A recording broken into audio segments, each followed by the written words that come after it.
You know, I've got to tell you, I have had a lot of wonderful experiences in life. And a lot of my experiences had a lot to do with who I am today.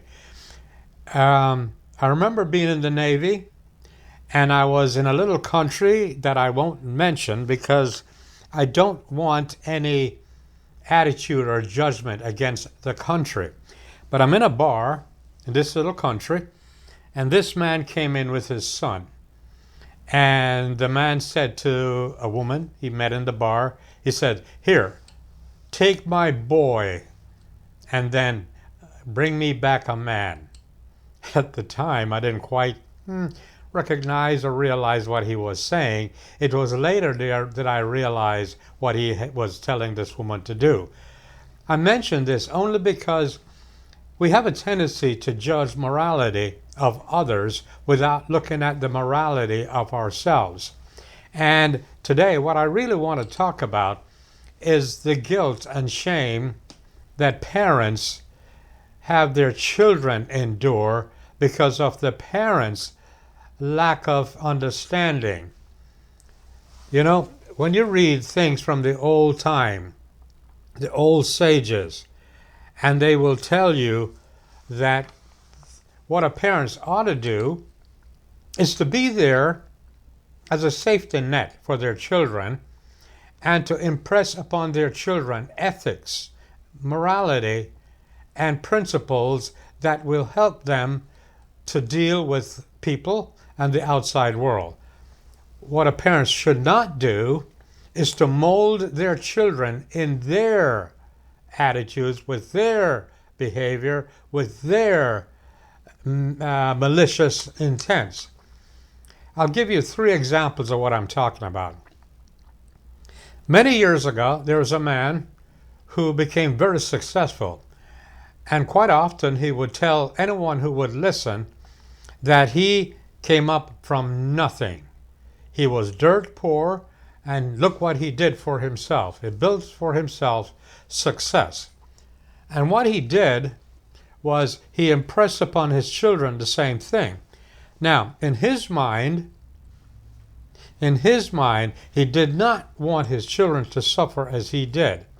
So what he did was he gave his children the best of everything. They had to work for nothing. Okay? So when his son turned 21 years old, as an extension of his father's wealth, his father gave him a sports car that his son really could not handle, and his son promptly killed himself in that sports car. Of course, the father grieved, while other kids who were less fortunate had to do with used cars or bicycles.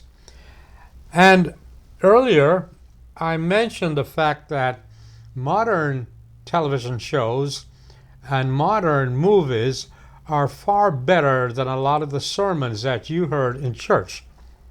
I'll give you 2 examples of that. There's a movie called Cool Running, and it's a movie about the Jamaican bobsled team.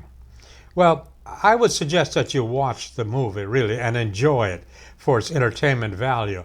But there's a scene in the movie that I want to share with you. There is a young man who wants to be on the bobsled team, and his father does not agree. So he is over there in Germany, I believe, and his father goes to Germany, and he really scolded his son. "I did not bring you up to slide down a hill on your backside. I brought you up to be da-da-da-da-da-da."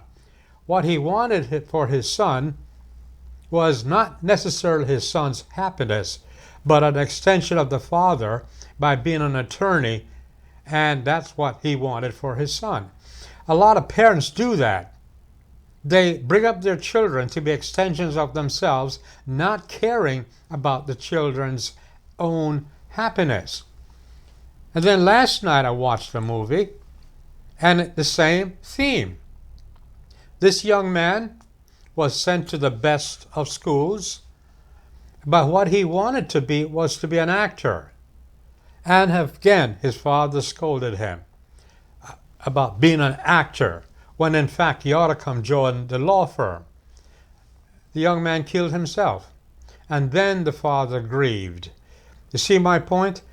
What if, as a parent, he had put the child's welfare ahead of his own ego? What then? What then if the son had come to his father and said, Dad, I want to be whatever it is, and the father, being a loving father, putting his son first, will say, Son, whatever it is you want to be, I will support you. I will support you because your happiness is more important to me. Consider that little scenario. And the father would say so, knowing that he may change his mind.